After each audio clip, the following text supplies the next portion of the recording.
BJP के द्वारा हमेशा ही कहा जाता है कि फ्री में सब कुछ दे रहे हैं, फ्री में सब कुछ दे रहे हैं। कि दिल्ली विनाश की ओर जा रही है। यदि दिल्ली को ठीक से नहीं संभाला गया और ऐसी भ्रष्ट सरकार को बर्खास्त नहीं किया गया तो दिल्ली की पहचान शराब के नाम से हो जाएगी। हमारी धार्मिक भावनाओं को भी ठेस पहुंचाई गई। आखिर क्या जल्दी है इस सरकार को?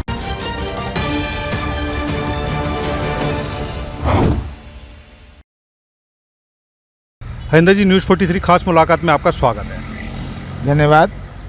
हरिंदर जी, कुछ लोग आपको बीजेपी का नीम का पत्थर कहते हैं, उसके पीछे क्या कारण है, क्या कहानी है? जब मैं भारतीय जनता पार्टी से जुड़ा 1988 में, उस समय कहीं दूर दूर तक सत्ता नज़र नहीं आती थी। दिल्ली नगर निगम में भी, क्योंकि वो भंग थी और विधानसभा थी नहीं, केंद्र में कांग्रेस का शासन था। उसके बाद से साहिब सिंह जी ने चुनाव लड़ा 1991 में। हम लोगों ने कॉलोनी कॉलोनी घूमकर, मोहल्ला मोहल्ला जाकर बहुत संघर्ष किया और 93 में भाजपा की सरकार आई। लेकिन तब भी नजफगढ़ से एमएलए निर्दलीय बने। तो कहने का अर्थ ये है कि वो संघर्ष का काल था और राम मंदिर आंदोलन भी, और भारतीय जनता पार्टी अपनी पहचान दिल्ली देहात के ग्रामीण क्षेत्रों में बनाना प्रारंभ कर रही थी।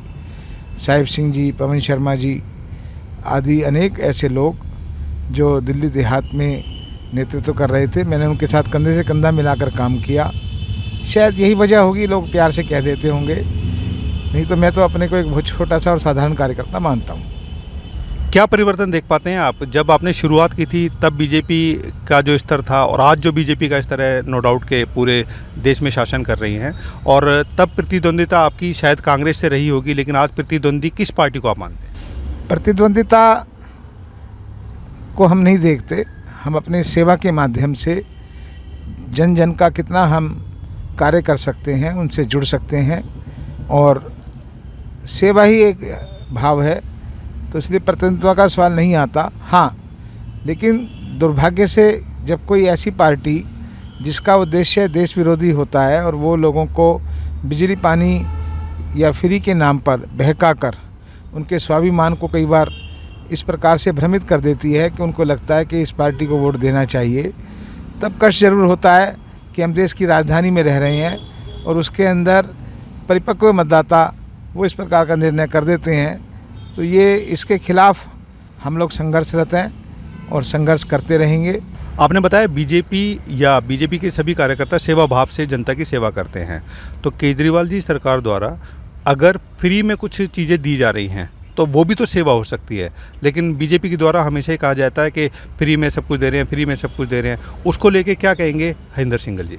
सेवा और फ्री व्यक्ति अपने नेक कमाई में से करता है तो उसे चैरिटी कहते हैं, लेकिन उसके बदले में उसका भाव ये हो कि मैं इनको प्रलोभित करके खरीदने का काम करूं।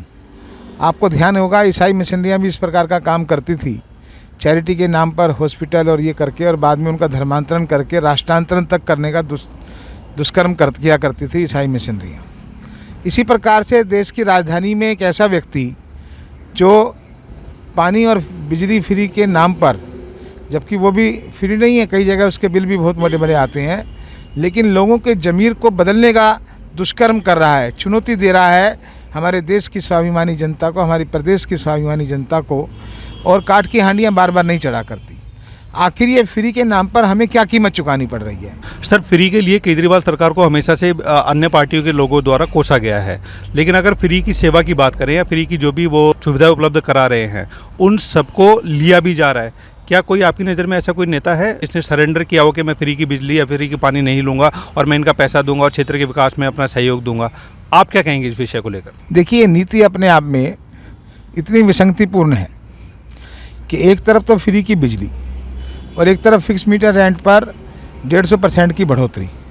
दिल्ली में अगर हम ये मानें कि 1 करोड़ मीटर हैं और एक उपभोक्ता को 50 से 100 रुपये अतिरिक्त भुगतान करना पड़ रहा है फिक्स मीटर रेंट पर, तो 100 करोड़ का घोटाला ये किसकी जेब में जा रहा है? हम पानी की बात करें तो पानी फ्री मिले या शुल्क में मिले, लेकिन मिले तो सही। स्वच्छ पानी उपलब्ध कराने के लिए कोई वाटर ट्रीटमेंट प्लांट की योजना, आज भी टैंकर माफिया चल रहा है, उसके माध्यम से लोगों को पानी जाता है, लाइन लगती है, झगड़े होते हैं। पानी का लाइनों का नवीनीकरण, उसका विस्तार, ये भी नीति में होना चाहिए।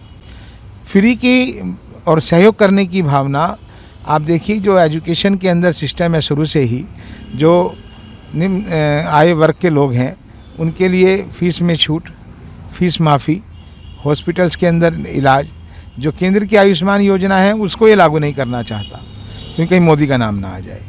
जो राशन की योजना थी कोविड में, उस योजना को भी इन्होंने अपने ढंग से चलाना चाहा, लेकिन बाद में हस्तक्षेप के बाद इनको अपना नाम उससे हटाना पड़ा।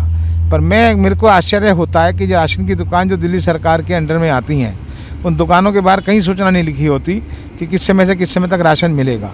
वो गरीब लोग वहाँ धक्के खाते हैं और उनको 2 महीने में एक बार भी राशन मिल जाए तो बड़ी बात है।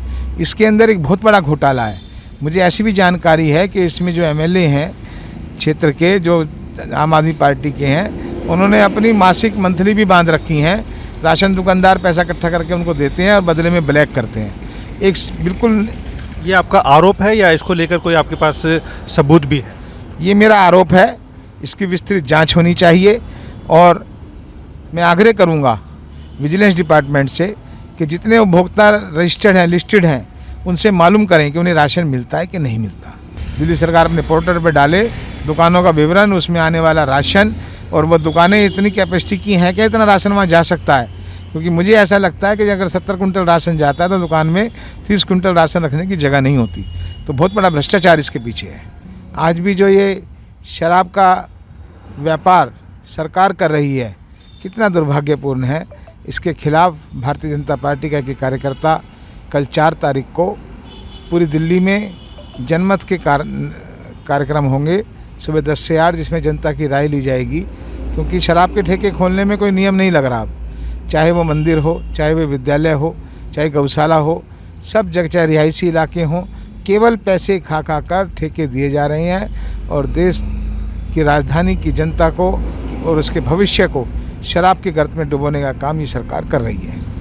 ठेकों को लेकर जैसे जो आप बीजेपी जो है पिछले काफ़ी समय से विरोध कर रही है, लेकिन इसमें एक चीज़ जो जनता के जो कहती है वो ये कहती है कि शराब का विरोध ना करके केजरीवाल जी के द्वारा खोले गए ठेकों का विरोध केवल बीजेपी कर रही है। हर शासनकाल में ठेके रहे हैं, तो इस विरोध को राजनीतिक दृष्टि से लोग ले रहे हैं, ना कि सामाजिक दृष्टि से। उसको लेकर आप क्या कहेंगे? किसी शायर ने कहा कि तू इधर उधर की ना बात कर, मुझे बता कि ये कारवा क्यों लुटा।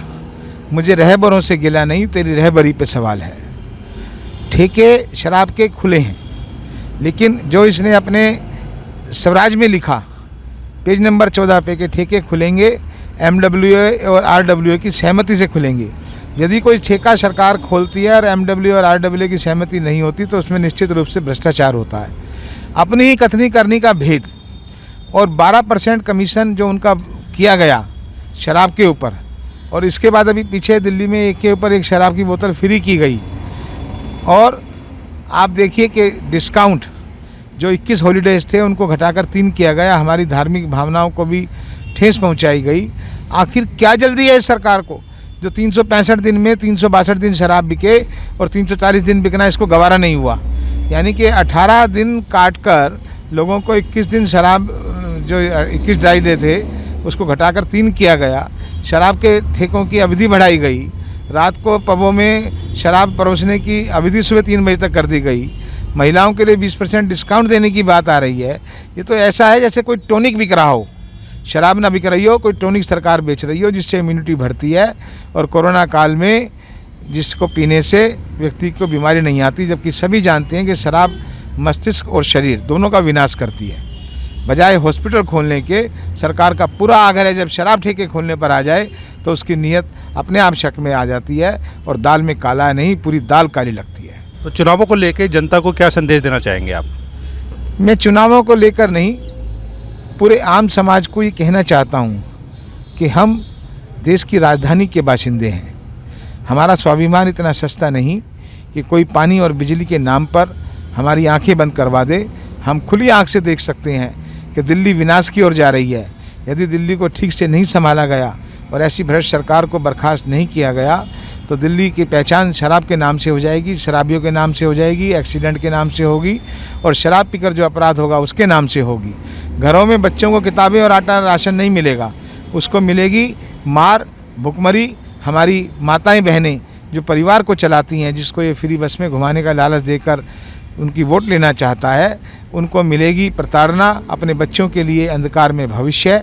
इससे दिल्ली को बचाना है और शीघ्र अतिशीघ्र ये शराब की नीति अगर नहीं बदली गई, दिल्ली को इस शराब माफियाओं से नहीं बचाया गया, तो जो केजरीवाल जी तुमने पैसे खाए होंगे, हमारी दिल्ली के भविष्य को बर्बाद ना करो।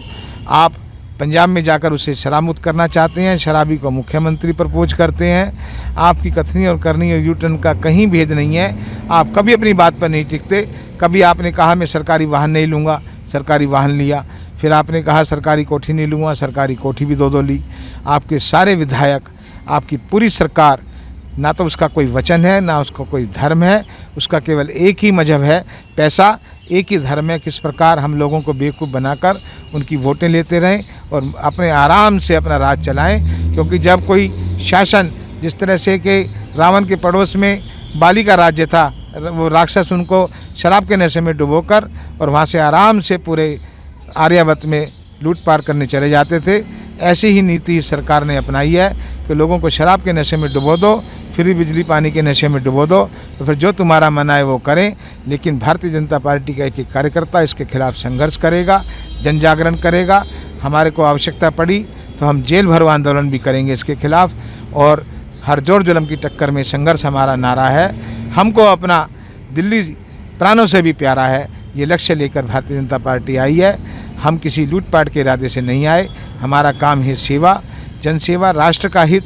और हम ना किसी मजहब के नाम पर तुष्टीकरण करते हैं, ना रोज़ा इफ्तार की पार्टियों को सरकारी खर्चे पर चलवाने का समर्थन करते हैं। ये अस्पताल नहीं खोल पाया, लेकिन हज खोलने की जिद लेकर बैठा है। ये बूचड़खाने खोलने की जिद लेकर बैठा है, क्योंकि दिल्ली की जनता अपने इस अराजक मुख्यमंत्री को और उसकी सरकार को एमसीडी के इलेक्शन में निश्चित रूप से जवाब देगी, ऐसी मुझे आशा है। तो ये थे हमारे साथ बीजेपी के धुरंधर नेता कहे जाने वाले हरिंदर सिंघल जी।